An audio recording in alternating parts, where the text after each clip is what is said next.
everyone, and welcome to this morning's episode of the Maritime Morning Brief, brought to you by the Marine Exchange of Puget Sound. I'm your host, Sarah, and we are back again this morning, bringing you the essentials on vessel movements and maritime conditions today in Washington. It is Saturday, January 31st, 2026, and today we are anticipating the arrival of 6 vessels. This is expected to include 2 bulkers, 2 tankers, 1 heavy load, and 1 vehicle carrier. We're also expecting the departure of 4 vessels, including 1 tanker, 1 general cargo, 1 container ship, and 1 ro-ro. For today's tides in Seattle, we will have high tides at 04:57 and 14:34, with low tides at 10:06 and 21:45. For the weather, we are expecting a high of 58 degrees and a low of 49 degrees, with variable winds 5 knots or less, and then we are expecting a chance of rain throughout the day, so be prepared for that if it comes your way. This is the weekend episode, so of course I'm going to cover Sunday tomorrow right now. Feel free to stick around or just come back and join me again tomorrow, whatever works best for you.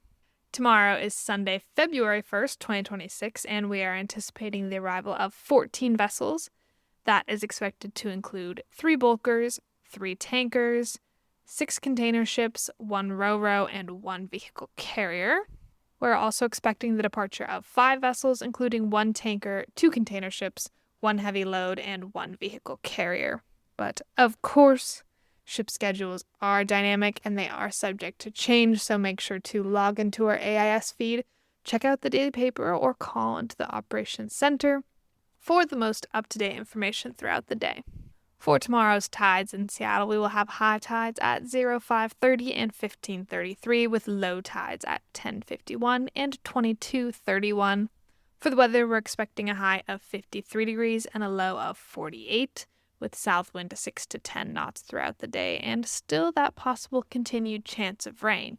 Before we sign off, I have some Washington State ferry news. The Washington State ferries saw a major jump in ridership last year, carrying 2.1 million passengers in 2025. That is nearly 1 million more than the year before and the highest since 2019, so the beginning of COVID.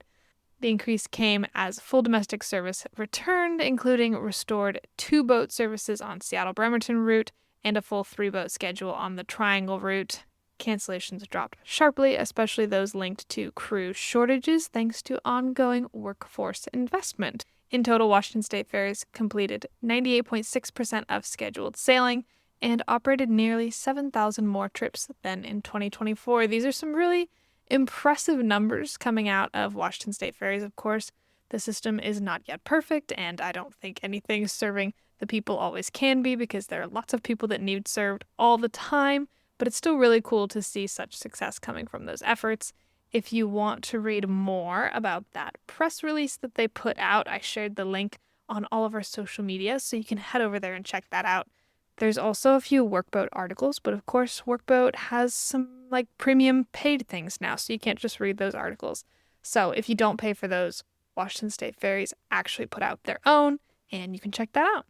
With that, I'm going to sign off for this episode of the Maritime Morning Brief.